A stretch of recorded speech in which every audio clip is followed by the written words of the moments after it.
Saludos amigos, los invitamos a escuchar La Mesa Redonda, The Round Table, donde discutimos los temas del día, hablando de política, educación y otros temas, locales, regionales y mundiales, por USA la Radio.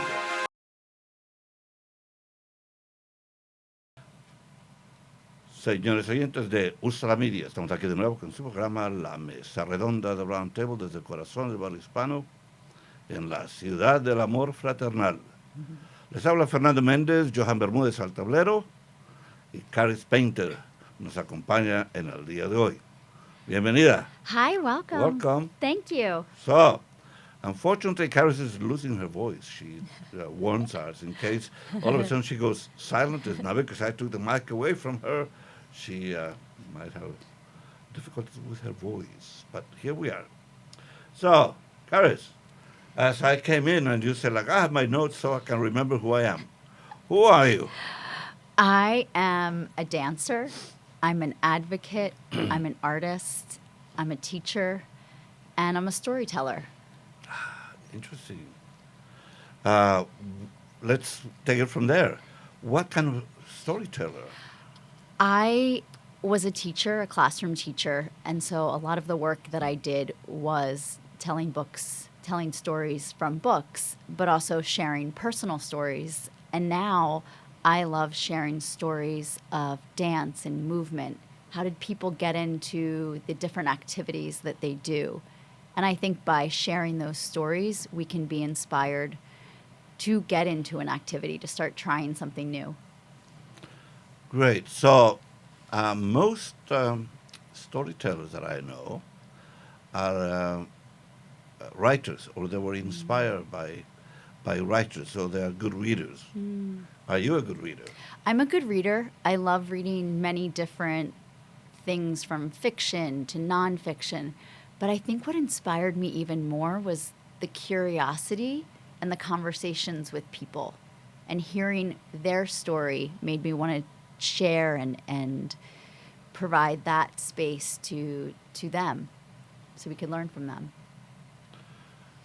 Sharing stories. So, do you make up stories at the spur of the moment? Can you make up a story like that? I probably could. Sometimes when I'm out with friends and I'm in a place that maybe serves adult beverages, I would make up a story. I think that's a fun thing to do on the weekend. Yeah, especially fueled by a few tequilas or This is true. This whatever is true. your beverage of preference. Right. Do you write poetry? I have written poetry.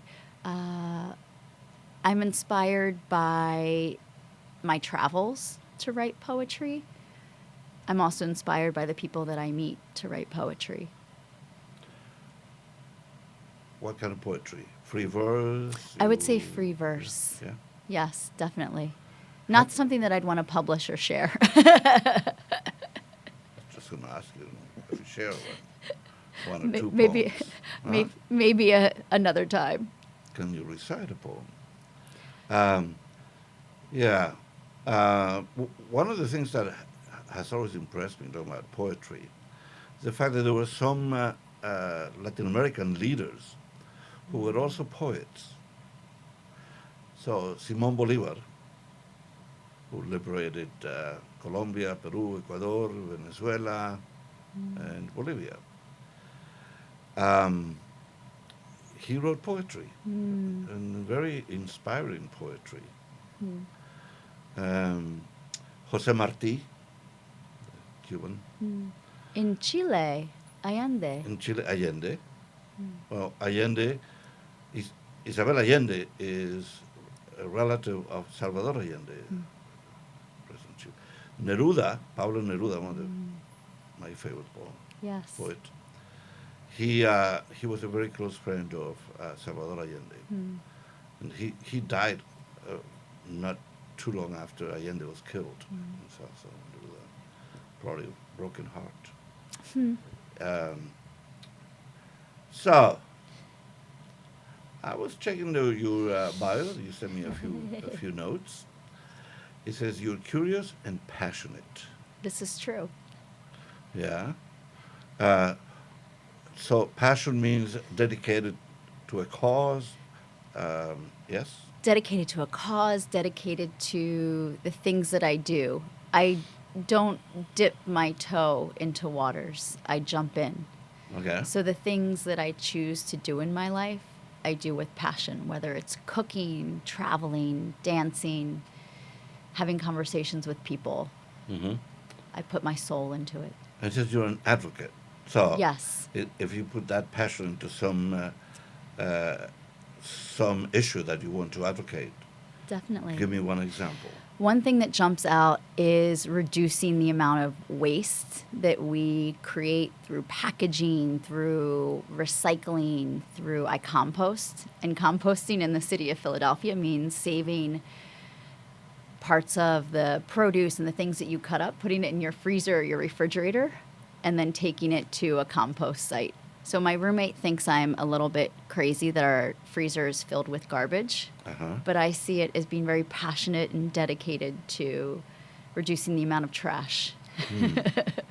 I sort of feel for your roommate. Yes, but I tell her it's frozen, so it's just like everything else. No, that still would not pass the smell test, so to speak. This is true. We need to get a composting container for the back of our yard. That would help. Yes. Would. Yeah. Roommates. Yes. Anyway, so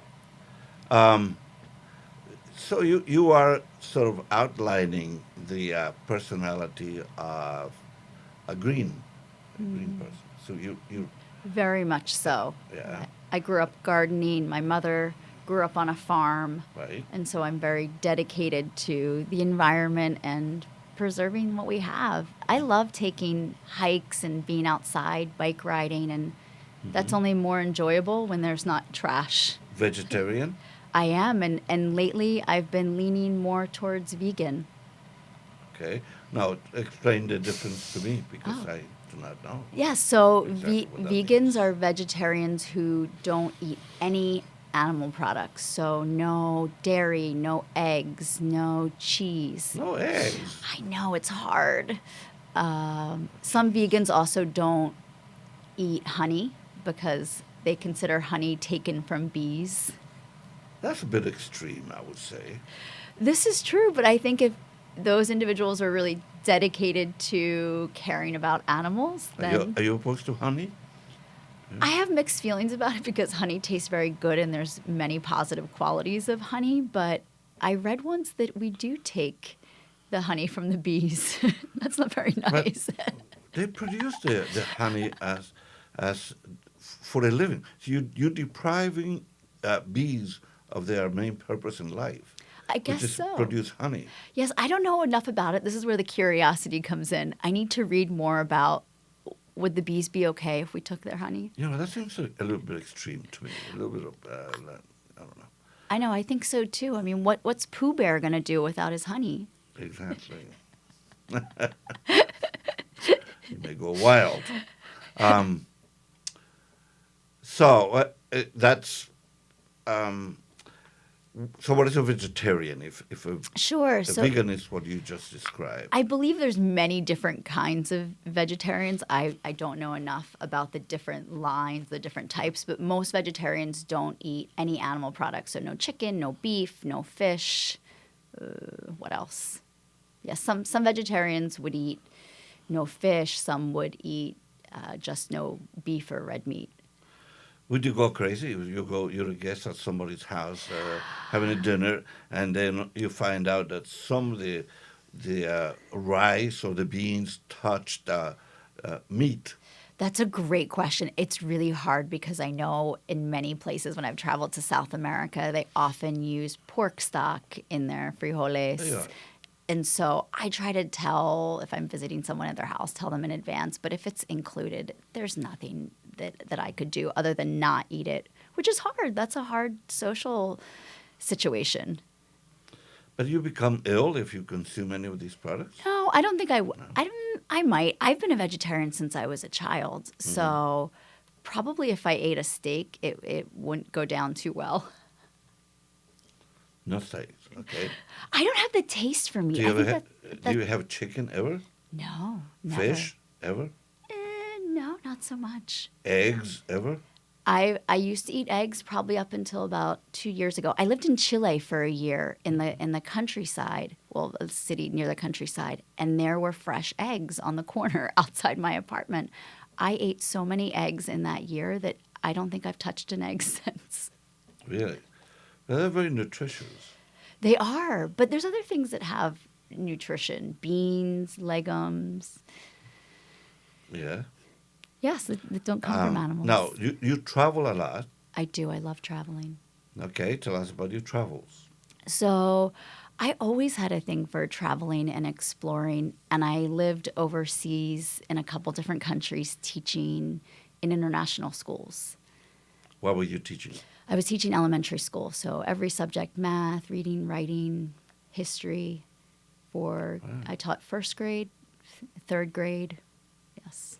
And then in Chile, I did a fellowship with the State Department training teachers. Mm-hmm. So what you teaching them? What methodology? Yes, What were you teaching? methodology, pedagogy on best practices for teaching English language learners. Mm-hmm. And what was interesting about Chile is they have the same problems in many other places with students and teaching large classes. Mm-hmm. A lot of the news of protests that we see going on are a result of these large classes and teachers being underpaid and expecting to do a lot. So a lot of the work that I was doing was talking about classroom management and how do we include activities in large classes. Okay, now since I do everything upside down, maybe you can tell us what qualification, what's your training? Sure. So I'm a trained teacher. My master's degree is in curriculum and instruction.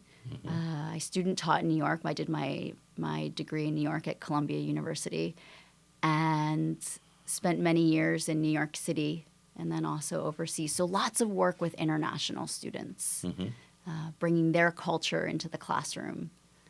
So you mentioned Chile as one of the places you went Sure. to, and you were instructing teachers.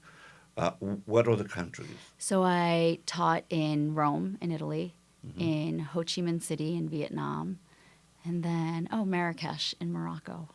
So Okay. I think it's four continents. I haven't been to Australia or Antarctica. So, language difficulties in any of these places? A little bit, but I'm very animated.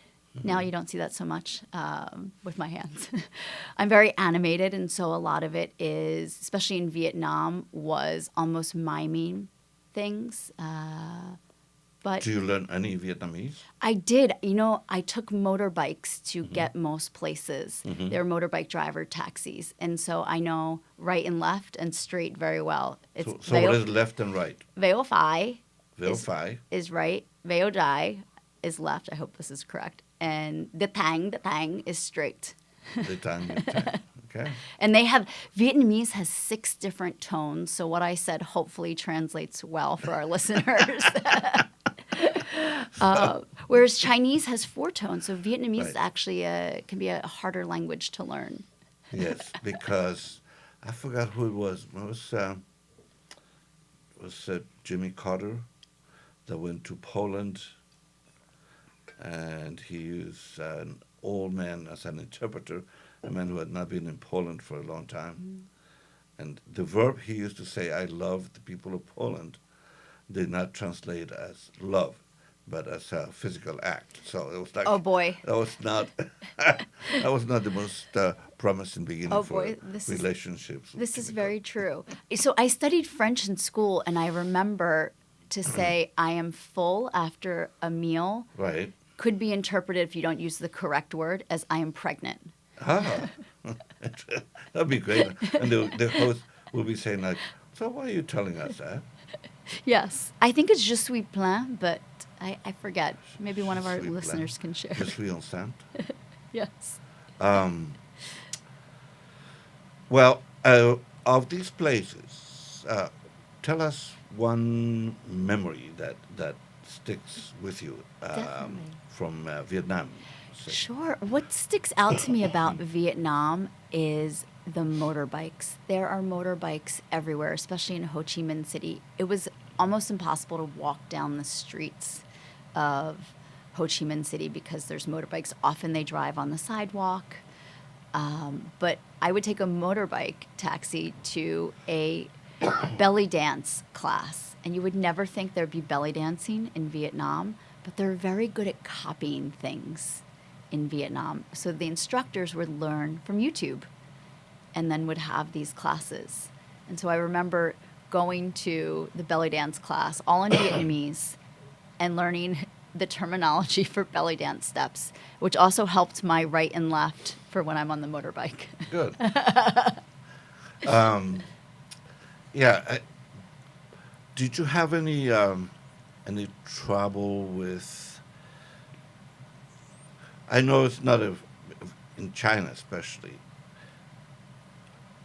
Do you feel free in China to move around? Do you Yeah. see any? Yes, Vietnam very much so. People are very kind. They're also looking to make money. So if you say I want to go here, it's always about finding the right price to get you where Yeah, you're but going. Vietnam is a different story. How Yes. about China? China, I'm glad you asked this because I spent 6 weeks in China. I was actually teaching English. And it was incredibly hot. But a friend of mine and we ended up going to Xi'an, where all the terracotta warriors are. Right. And we asked someone, how do we get the train back to Shanghai? And so they told us, get this ticket, go on this train. We ended up on a 36-hour overnight train ride that we thought was only 6 hours. So we had no food. It was 105 degrees Fahrenheit.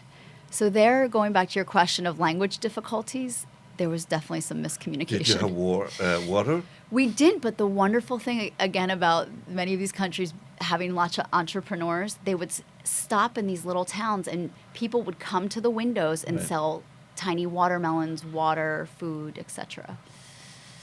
How about currency? Do you have to carry a lot of? We did. And back then, credit cards weren't as common, so it was about carrying the right money and knowing what the money represented, because you have to learn that very quickly when you travel, Sure. so you don't get ripped off.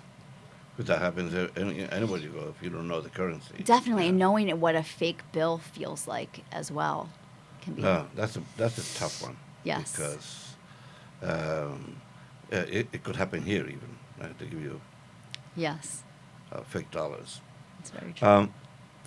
And yeah, I know you spent some time in Chile. How long were you in Chile? A year. So I'm curious about your Chile experience, because it's one of those countries in Latin America that has like the food has a great reputation, wine in Chile, and I would like to know about your experience in Chile. You were teaching there, and so Definitely. we reached the end of this particular segment here because time flies when you're having fun.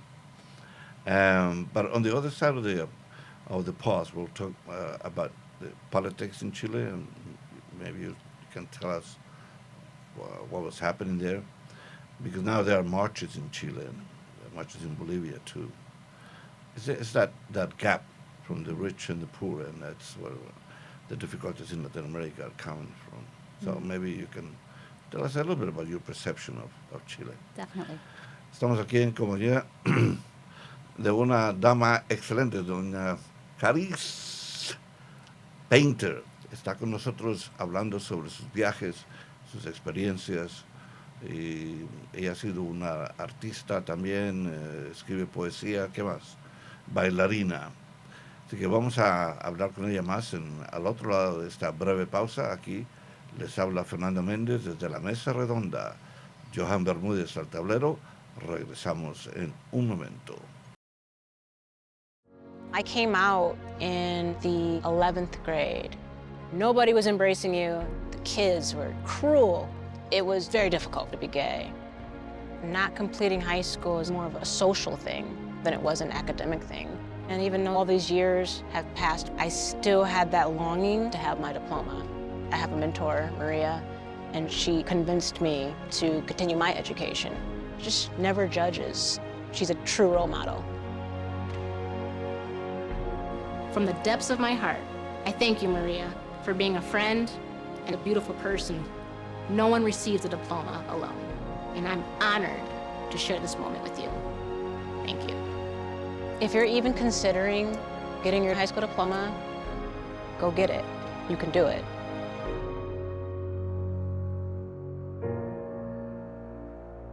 find free adult education classes near you at finishyourdiploma.org.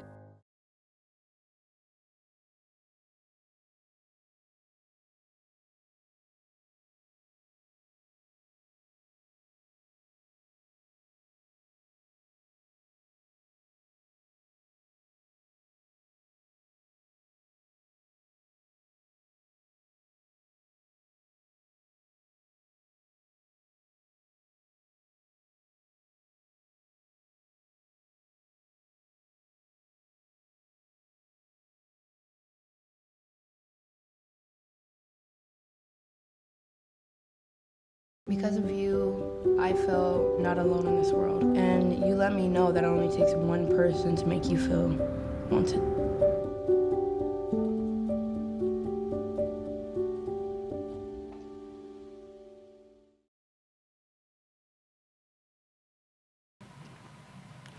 Señoras oyentes de USA la Media, estamos aquí de nuevo con su programa La Mesa Redonda, The Round Table del corazón del barrio hispano en la ciudad del amor fraternal. Les habla Fernando Mendez, Johan Bermúdez al tablero, Caris Painter with us.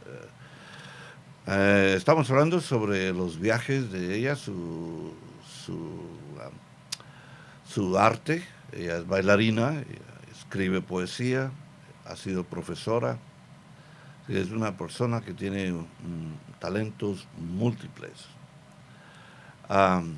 Chris, as I promised, I'll ask you about Chile. When I was growing up, I had friends from Chile, and I was born in Bogotá, in Colombia. And one thing that impressed me about them was that they had these terrific boots made for winter, for snow. And of course, I had never seen snow in Bogotá. I was always curious about this. They had those, and they had these hats like furs and things. Bogotá was never that cold, but they had the clothing from Chile. So there's a few things I know about Chile. La cueca, the music. La cueca. Y la comida chilena, los porotos. Ah, yes. Sí. Choripan. Choripán. Quería preguntarte, I wanted to ask you about your experience teaching in Chile. Sure. So I worked training English language teachers, and it was part of a national reform throughout the entire country. And I was living in Puerto Montt, which is in the south, where it's the region Los Lagos. Mm-hmm. And so we would work. I was one of four other fellows, and we would work going into schools, working with the teachers, sitting in classrooms, helping teachers become better with large classes and students who didn't hear a lot of English. Chile is a very isolated country. They have the Andes, and they're in the south versus Mexico or Colombia that has much more of a larger influence with English. And so students often don't hear a lot of English, and so it was very challenging for teachers to inspire the students and motivate them. It's funny because one of my teachers when I was in college was a professor from Chile, and he spoke with a British accent. He spoke English with a British accent because I think they had more influence from Great Britain than America. Yes, that's very, very true. Many of the teachers, when they go to study English and leave Chile, they'll go to Great Britain versus the United States. So what was the level of education in general of the people in Chile? What did you find? Sure. Were they well educated, like the Cubans supposed to have the highest literacy rate?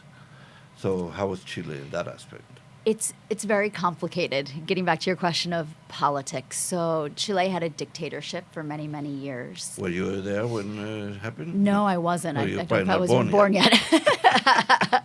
But that influenced the people growing up. You still feel the effects. Yeah. Absolutely. Very often closed off. They lived under a dictatorship where they had a curfew and they couldn't go out at night. And so family meant everything to them. The idea of making friends with foreigners or strangers and and having the relationships that we have in the United States, where sometimes you're closer to your friends and your family, was just unheard of, because family was everything when you have a curfew. And so being open and sharing your beliefs was also something that isn't as relevant as it is in other countries. And I think we're seeing that now with the protests, that people feel we have something to say, we haven't shared this in this manner, and we want our leaders to listen. Yeah, what was the reason for the recent demonstrations in Chile? And it had to do with a rise in the cost of living, the prices Yes, of I believe transport. the government tried to raise the price of the metro fare Right. in Santiago, especially. That's where the metro is. And I think the people just didn't want it. And I believe it went beyond just the metro fare, that it was probably reactions to many things. Going back to your question about education, so there's many different systems of education in Chile. There's the public system, which is free, but then there's also subsidized schools where students and families pay a small price, almost a semi-private school.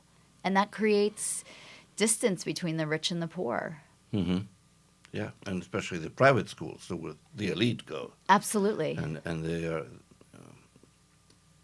they're the one percenters in Chile, like in every country in Latin America. And in every country in Latin America, there's the same situation. There's the super rich, and then sometimes there's a strong middle class, sometimes not. Chile, for a while, had a strong middle class, well educated and making decent living. But they have had a very difficult history, especially with the rise of Salvador Allende, who was a Marxist. Chile tilted a little to the left, but the reaction was super strong, and that's what Pinochet came in. And you have that conflict still sort of, the people in our days are still living with part of that division between the people who wanted Salvador Allende and wanted the system to be overturned. Absolutely. And then the reaction from Pinochet and the military. There was a very strong period. Absolutely, and I think that goes back to the point of people almost turning inward, spending more time in the house, spending more time at home, where if you go out, you don't necessarily want to mix with people that have very different opinions, because during the regime, you might not be seen again. If anyone ever has a chance to go to Santiago, to the museum that shares many of the stories from the regime, it's very moving, almost similar to the Holocaust Museum in D.C. Now, los desaparecidos, was that Chile or Argentina? I don't know. Where the mothers used to... Oh, I believe that was Argentina. It's Argentina, yeah. Yes. I'm confusing the two of them. Yes. But Chile had that dark period with the Pinochet, and the people were captured and flown into the ocean and thrown out. And put in planes. the stadium and killed. And so I was there when Chile won the, was it the Copa Mundial? Or maybe the South, I forget exactly what it was. But they beat Argentina. And it was a very big deal because their stadium had this history of being a place of tyranny and murder. So for Chile, most South Americans are very passionate about football. Yes. Well, Chile and Argentina are huge competitors. They're traditional enemies in that sense. Yes. Not always with such hostility. I think that the Cono Sur have had an economic agreement, pretty much like NAFTA. They had the Cono Sur with, I believe, Uruguay, Argentina, Chile. But the rivalries are very strong in terms of sports. We talked about you went to China, you went to Vietnam, you went to Chile. What else? Morocco. How was Morocco? Morocco is very interesting. Morocco is this country that has influences from Northern Africa, from Europe, from, in the north they speak Spanish. They have a Berber language. So it's really a mezcla of cultures They're very open and they love children. Moroccans love children. And it was a place of a lot of culture. Hmm. Yeah, I remember going to, I guess, Tangiers, and the marketplace was amazing. Yeah, some of the best markets are in Morocco, in Fez, in Marrakesh, and it's hard to not spend a lot of money. Like, oh, and my fifth lamp, I could always use a fifth lamp. Or carpets. Or carpets. Yeah, Oh my God. yeah. It's They take you to this room. They start unrolling carpets. You don't have to say anything. They Oh, show you. you sometimes you have, when you go through the market, you can't even look at the store You because, cannot. and for them it's very interesting. It's not, while they're trying to sell and make profits, it's an experience. Them come in, have a mint tea with about a pound of sugar in it, and sit and we'll talk. And then maybe an hour later you'll look at a rug, and maybe 2 hours later you'll touch a rug, and maybe in 3 days you might come back and buy a rug.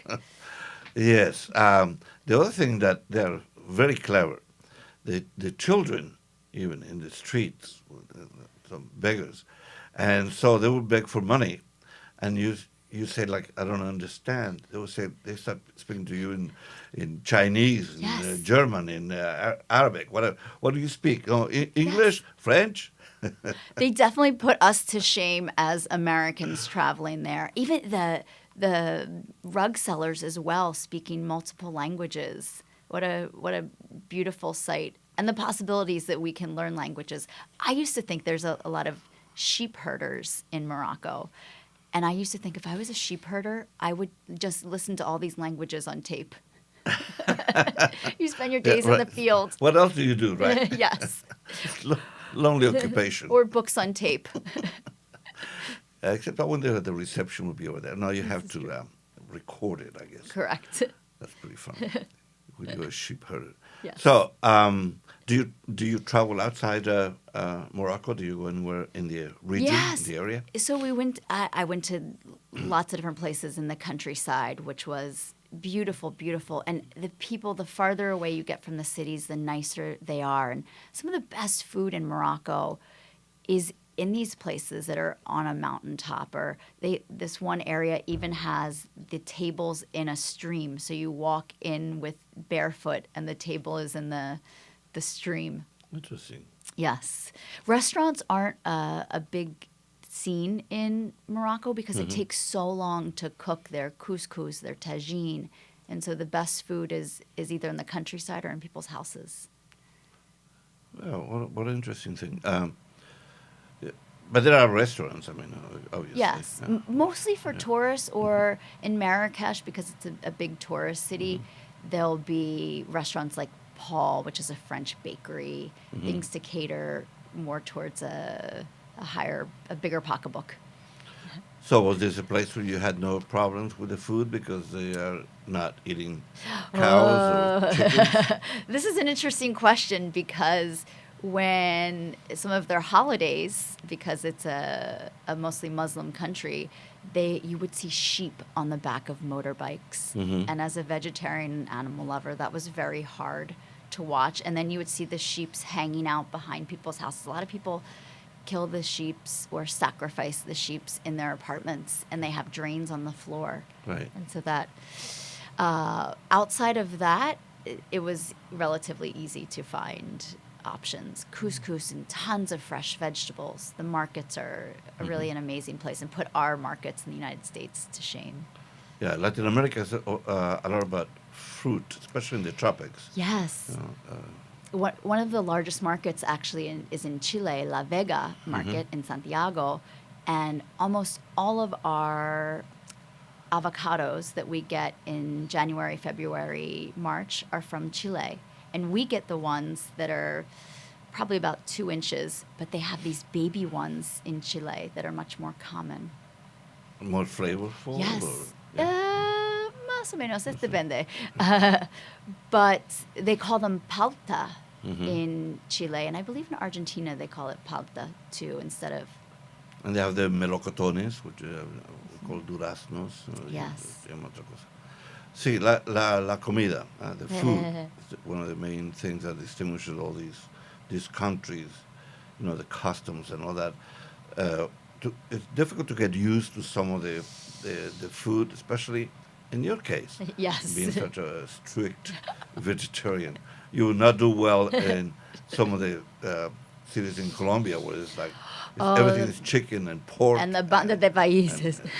Right, la bandeja paisa. Yes, that was very hard in Colombia. I love the fruit. I love maracuya. But some of the traditional plates in Colombia with 4 different meats, it was something that it might look good, but for me, I'll stick to the fruits. Fruits and vegetables. I mean, there's true. plenty of that in Colombia. Definitely. Yeah, and one of the things that has changed is agriculture. It used to be one of the main activities in many of these countries. And as they have become more industrialized in Colombia, especially, the violence in Colombia drew people away from the fields into the cities. And that has all these problems that causes, apiñamiento, the crowding in the cities, and the isolation in the countryside. So that has contributed to change. Look at the drastic change in the U.S. The 1900 census in the U.S., 3% of the population lived in cities, in urban centers, 97% in the rural areas. The 2000 census is the complete opposite. Only 3% of the population lived in rural areas. Most of us are in cities, and most of us are in cities on the East Coast and the West Coast. It's very true. And a lot of the produce that is farmed in the middle of the country or in these places are often sent overseas. Like the U.S. has all the soybean production, Right. but most of that goes for the animals or overseas. Yeah, agriculture has changed a lot in this country. It used to be, individuals, and now it's these huge conglomerates that have taken over. Anyway, we'll talk about politics in one of these segments, hopefully. Hemos llegado al final de este segmento aquí en Usa la Media, en la mesa redonda. Les habla Fernando Mendez, Johan Bermúdez al tablero, y nuestra invitada especial aquí, Caris, ¿cómo estás? Painter. Caris Painter, yeah. Oh, perdón. No, me gusta a veces como le hago la introducción a nuestro ayudante Dylan. Siempre digo Dylan al tablero, no digo su apellido. Oh. Pero Johan, yo siempre digo Johan Bermúdez porque, no sé, suena mejor. Caris Painter suena mejor. What do you think you're doing, Kevin? Was just gonna drive home.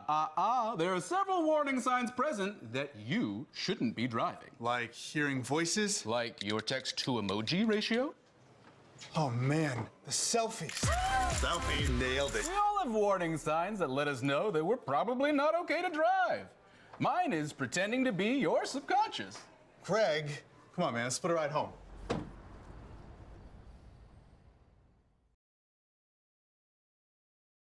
Our hearts are made stronger by how we treat others. Put her there.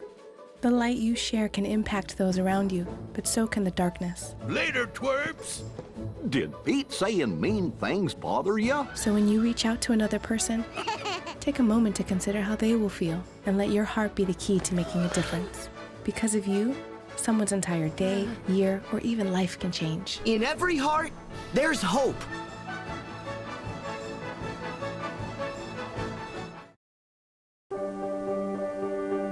Being prepared is a part of who you are, but it's especially important in the case of a disaster. Be informed about possible emergencies in your area. Make a plan that covers where you go in an emergency. Build a kit with the things you need to survive. There's no one more capable of planning for your situation than you. Start your plan today. Go to ready.gov/myplan. Señores oyentes de USA la Media, estamos aquí de nuevo con su programa La Mesa Redonda, The Round Table, desde el corazón del barrio hispano en la ciudad del amor fraternal. Les habla Fernando Mendez, Johan Bermúdez del Tablero. Caris Painter, because she insists that I use her last name. Caris Painter nos acompaña hoy y estamos hablando de diferentes cosas, de sus viajes y el modo como estaba enseñando ella en varias partes del mundo, en Vietnam, en China, en Chile, su viaje a norte de África, a Morocco. Y ahora, pues yo quiero preguntarle sobre algo que ella mencionó en su biografía que nos envió, sobre el baile. Ella es una bailarina de muchos temas, mambo, tango, ¿qué más? Flamenco. Latin hustle. Que el flamenco es algo bien difícil. I love flamenco because flamenco, you make the rhythm with your body. While there is accompaniment, it's really about using the body, the palmas, the feet to make the rhythm. And it's so rich, it's The so powerful. You do the castanets? Yeah, más o menos. The castanets are very hard. But I love it. That's what I love about dance is it's so intricate, it's so micro. Flamenco is very powerful as well because flamenco is really a gypsy dance that came from India. And if you notice the flamenco hands, the flores, are very similar to hands that they use to dance traditional Indian dances with. Because these gypsies came down from India into what is now Andalusia and then the influence from Morocco. And so flamenco is so rich, so powerful. Yes, that's impressive. Did you live in Spain at all? No, I haven't. I would love to live in Spain and love to study more flamenco. And each city in southern Spain and Spain in general has a little bit different take on flamenco. I don't know a ton about each different region, but Cadiz is different than Cordoba, is different than Madrid. And so that comes into play when you see a dancer, a gypsy family, these gitanos, they live in caves often in Andalusia. And the family has a different way of dancing than another family, than a different family in Madrid, which is more urban. A lot of the gitanos are actually Romanian, Hungarian immigrants. Yeah, but the canto hondo has its roots in the Arabic culture, from the prayers of the muezzin in the tower, calling people to prayer. Yes, And yes. it sounds pretty much like that when you hear the canto hondo. Yes, I love listening to the cante, the singers in flamenco because they take one word and they stretch it and it sounds almost like the call to prayer, like the casa de casa. I'm a horrible singer, I apologize. Well, I'm not sure about that. But, it's just impressive that you can do the flamenco. Very demanding dance. It is. It's not something that people can just drop in and take a class here or there, like CrossFit. It's really something that these families learn from being children. There's also all these different palos or styles. And so to learn the bulerías or the tangos or the different palos is something that takes years. You have those special shoes? I do. They're from Spain. They cost a lot of money. Handmade, but they have the little nails in it, which really makes the sound. Right. So, flamenco and tango. Oh, tango's another love, a different love. What I love about tango is that it's an improvisation. And so unlike salsa, where there's a step on 2 or a step on 3, tango, you're always figuring out something new and creating something new with your partner. It's like a conversation. It's a luscious conversation with the right person. Right. Well, we have somebody here at the station. Do you know her? I do. Meredith Klein. She's a fabulous teacher, creator of a wonderful tango community, and always bringing in talent musically and with dance. I believe she's responsible for the revival of interest in tango in this whole region. Definitely, and bringing a twist to it that it's the music, while often sounds very old and doesn't always necessarily speak to people who don't speak Spanish, she brings it to the community in Philadelphia. Yeah, and it was so impressive because when you see her, very sort of unassuming, because she's not like um, you feel her presence, but not like some artists that let you know that they're in the room. She's very quiet in some ways, and then she steps on the stage, and it's a whole different ballgame.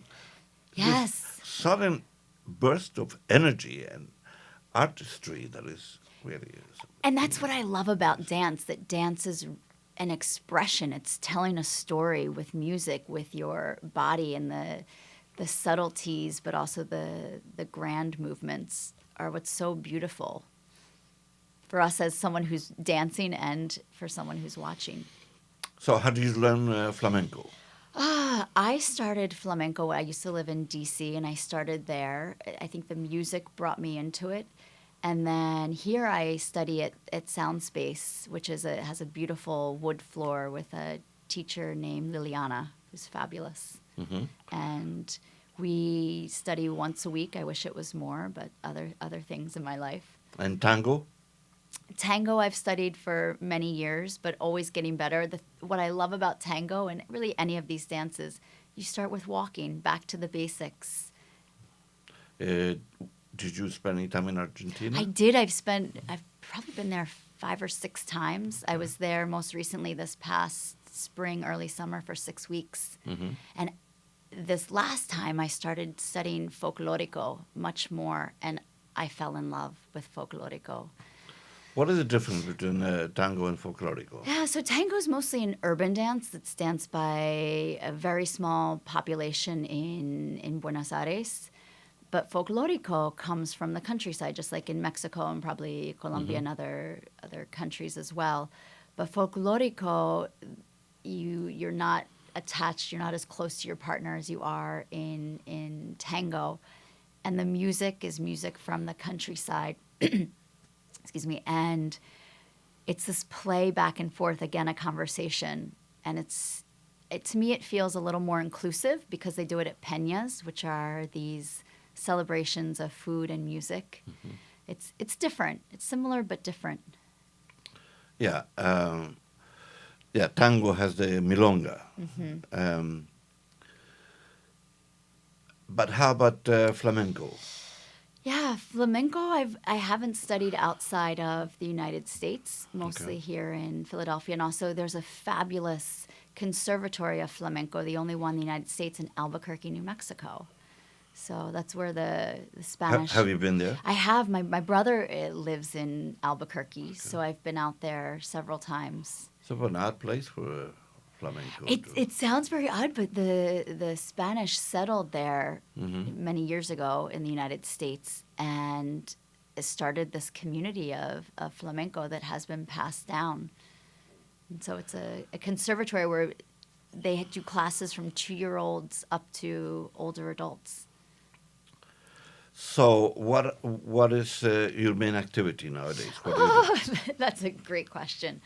I go back and forth. Right now, I started competing in Latin hustle, which hustle dancing, for our listeners who don't know, it's what you would see with John Travolta doing in Saturday Night Fever.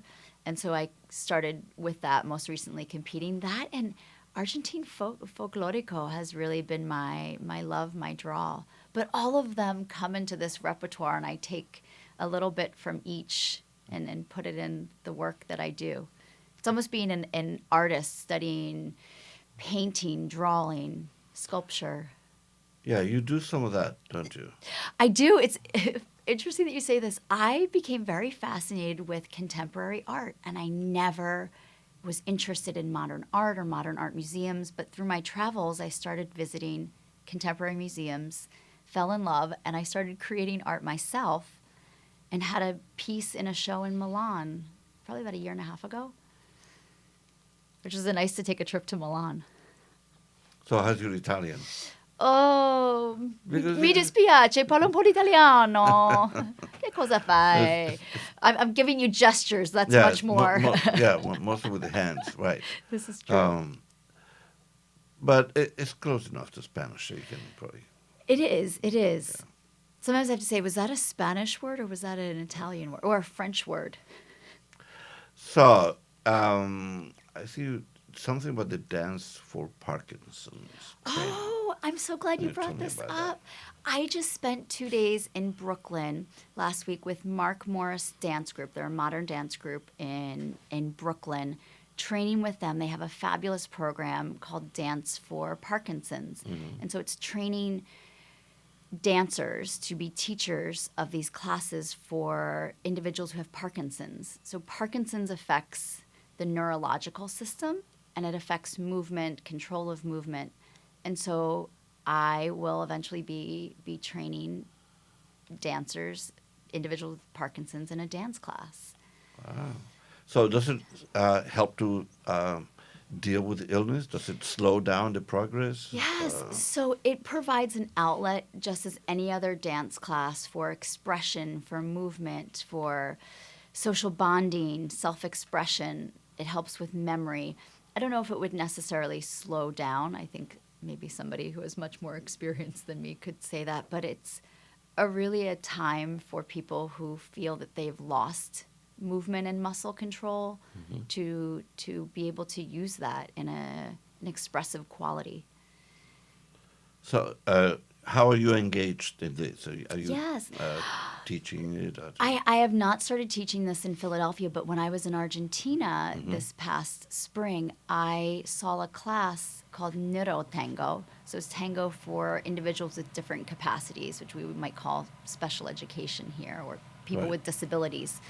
And this class was a tango class for people who had different capacities. Maybe they had Down syndrome. And so I loved what they did. And when I came back to Philadelphia, I sought out trainings that were very similar.